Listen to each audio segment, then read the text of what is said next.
हरे कृष्णा। आज हम अपने बाल गोपाल अपने ठाकुर जी की पोशाक बनाएंगे, जिसके अंदर हम मशीन का सिलाई मशीन का यूज़ नहीं करेंगे।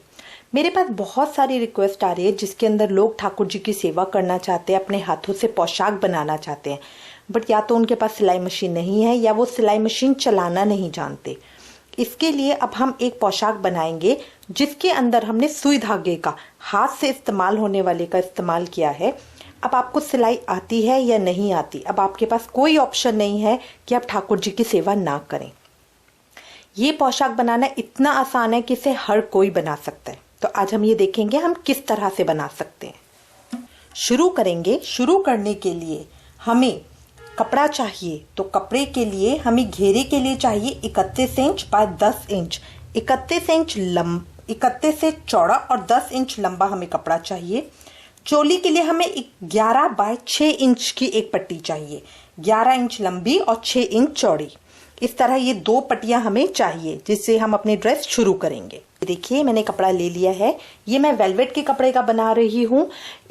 ये बहुत शाइनिंग वाला कपड़ा है, बट इसके ऊपर कोई वर्क नहीं है, ठीक है। इसके लिए मैं लेस का यूज करूंगी।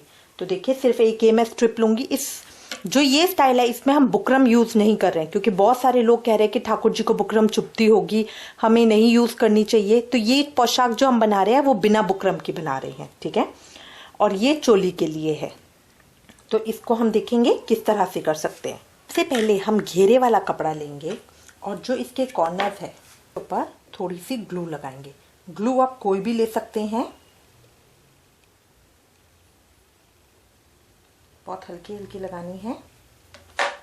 ग्लू लगाने के बाद इस कपड़े को इस तरह से फोल्ड कर देंगे। करने के बाद इसी पे थोड़ी सी ग्लू और लगाएंगे, क्योंकि ये हमें 2 टाइम फोल्ड करना है। इस तरह से, इसी तरह से हम दूसरी तरफ भी कर लेंगे। दोनों तरफ से जॉइन करने के बाद अब हम इनको इस तरह से पकड़ेंगे। जो हमारा स्टार्टिंग का ऊपर का एंड है, एक अपना सुई धागा लेंगे जो हमारा नॉर्मल सुई धागा होता है, उससे इसका अब हमें स्टिच देना है। तो हम सुई इसके अंदर इस तरह से डालेंगे। ये देखिए सुई इस तरह से डाली, बाहर निकाली। ये पीछे एंड पे मैंने गांठ लगा रखी है।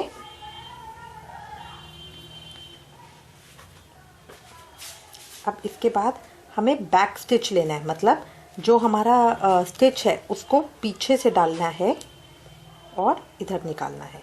ये मैं बिल्कुल ऊपर करूंगी ताकि ये जो मेरी है ये मेरा ऊपर चोली के अंदर ढक जाए। इस तरह से बिल्कुल ऊपर ऊपर मैं इसको करूंगी। अब इन दोनों को मुझे जॉइन करना है, इसलिए ये मैं कर रही हूँ। ये देखिए इस तरह का स्टिच आएगा। ये पीछे बैक में डालेंगे। जब हम नॉर्मल करते हैं तो इसमें आगे फ्रंट में डालते हैं, फ्रंट में नहीं डालना क्योंकि हमें पक्की सिलाई करनी है, इसलिए हम इसके पीछे की तरफ डाल के सुई को इस धागे के आगे निकालेंगे। देखिए इस तरह से मेरा आएगा। इस धागा, ये धागा बीच में है, सुई इसके आगे निकलेगी। पीछे जो धागा मेरा निकला है उसके पीछे हम डालेंगे सुई को और आगे धागे के आगे से निकालेंगे। यहाँ देखिए पीछे इस तरह का आएगा और इस तरह हम आगे निकालेंगे। तो आगे मेरे स्टिचेस इस तरह से आ रहे हैं और पीछे इस तरह की सिलाई आ रही है। तो इसको दोनों को जॉइन करते हुए मैं पूरा इसी तरह से सीलूंगी। पूरा मैं इसी तरह से सीलूंगी। इसको करने में ज़्यादा समय नहीं लगता है, एक बार स्पीड बन जाती है तो बहुत आराम से जल्दी जल्दी हो जाता है। देखिए ये मैंने पूरी सिलाई कर ली है। ये पीछे से इस तरह की आएगी पूरी, ठीक है। बस इसी को करने में थोड़ा सा समय लगता है, बट बहुत ज़्यादा नहीं, एक बार होने के बाद बहुत जल्दी हो जाता है, ठीक है।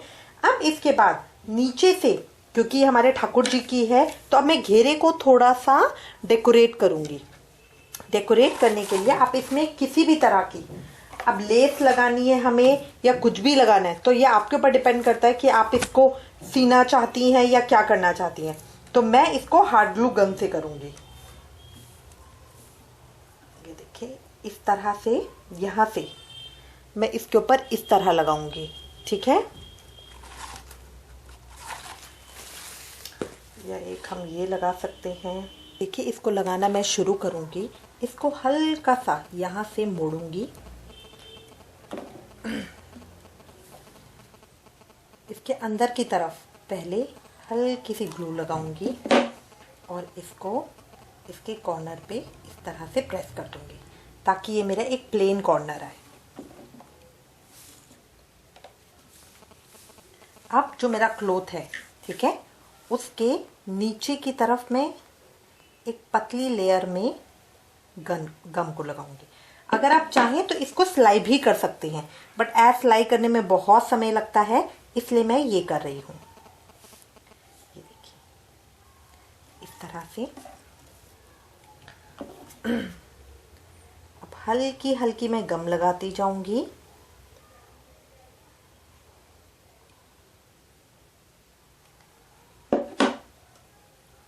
और इसके ऊपर इसको पेस्ट करते जाऊंगी। ये देखिए मैंने कंप्लीट कर लिया है, ये मेरे पूरे स्ट्रिप पे लग गया है, ठीक है। अब इसके अलावा अब आप इसको और हैवी करिए, जैसे मर्जी आपका मन करे, इसको हमें करना है। जो ये सारा डेकोरेशन वर्क है, ये सारा मैं पेस्टिंग से ही कर रही हूँ, ठीक है। ये इजीली भी हो जाता है और जल्दी भी हो जा सकता है। तो आप कोई भी पेस्टिंग मटेरियल लेके उससे इसको पेस्ट कर लीजिए। आप चाहें तो फैब्रिक ग्लू ले सकते हैं, फेविकॉल ले सकते हैं, फेविक्रिल की आती है, कोई भी हार्ड ग्लू गन ले सकते हैं। कुछ भी जो पेस्टिंग मटेरियल है उसको लेकर इन सबको, जो भी हमारा डेकोरेशन का मटेरियल है, उसको पेस्ट कर लेंगे। अगर आप कोई पतली लेस लगा रहे हैं, जैसे ये मैंने लगाई थी, तो इसको तो लगाने का तरीका होता है कि कपड़े के ऊपर एक उसकी पतली लाइन लगाइए और उसके ऊपर इसको पेस्ट कर दीजिए। बट अगर आप कोई चौड़ी लेस लगा रहे हैं, जैसे ये वाली, तो इसको लगाने का तरीका होता है अपनी लेस के ऊपर गम लगाइए, वो भी दोनों साइड पे इस तरह से। दोनों साइड पे लेस के ऊपर अपना गम लगाइए और उसको इस तरह ऊपर खींचकर यहाँ सही सीधी डायरेक्शन देखकर यहाँ पेस्ट कर दीजिए इस तरह से। तो ये हमारा इस तरह से पेस्ट होगा। इसी तरह मैं सारी लगा लूंगी। देखिए ये मैंने कंप्लीट कर लिया है। इसके बीच में मैंने जर्कन्स भी लगा दिया है। इन्हांस करने की कोई लिमिट नहीं है, आप जितना हैवी वर्क करना चाहे कर सकते हैं। अगर आपको कभी भी डाउट हो कि कौन सी आइटम कितने तक की मिलती है, कहाँ से बेस्ट मिल सकती है, क्या डेकोरेशन मटेरियल, आप मुझे कभी भी ईमेल कर सकते हैं, ठीक है। अब इसके अंदर ये करने के बाद ये देखिए मेरा इस तरह से आ गया। अब मैं इसके ऊपर और वर्क नहीं कर रही हूँ, अब मैं सीधा अपनी प्लीट्स बना रही हूँ। प्लीट्स बनाने के लिए ये मैं अपना इंच टेप लूंगी। इंच टेप पे देखिए यहाँ 1 इंच का मार्क है और यहाँ पे 1/4 इंच का। ये बीच की जो लाइन होती है ये 1/2 इंच की होती है।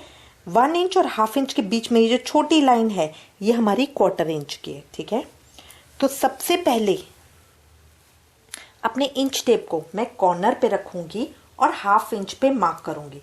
That is a starting point. यहां से मुझे अपना शुरू करनी है। अब स्टार्टिंग पॉइंट पे फिर इंच टेप को लेके इस तरह से मैं 1 इंच के ऊपर मार्क करूंगी। यहाँ पे मैंने 1 इंच के ऊपर मार्क करा, फिर इसी के साथ मैं 1/4 इंच के ऊपर मार्क करूंगी। फिर अपने इंच टेप को आगे करा। अब मैं फिर 1 इंच पे मार्क कर रही हूँ और फिर 1/4 इंच पे मार्क कर रही हूँ। इस तरह करके मुझे अपने पूरे घेरे के ऊपर करना है ये मार्किंग। पहले 1 इंच के ऊपर, 1/4 इंच के ऊपर,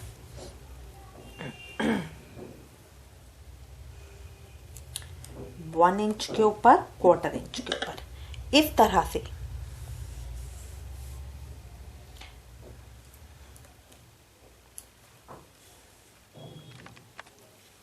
ये देखिए इस तरह की मार्किंग मैं पूरे इस पे कर लूंगी। पहले मैंने 1/2 इंच के ऊपर, शुरू में मैंने 1/2 इंच के ऊपर करी, फिर ये 1 इंच के ऊपर, फिर 1/4 इंच के ऊपर। देखिए इन दोनों के बीच का कितना छोटा मार्क आया है। फिर 1 इंच के ऊपर, तो ये गैप ज्यादा हो गया। फिर 1/4 इंच पे, फिर 1 इंच पे, फिर 1/4 इंच पे। 1/4 होता है 1.25, ठीक है। अब इसी तरह हम पूरे पे अपने पूरे घेरे के ऊपर मार्क कर लेंगे।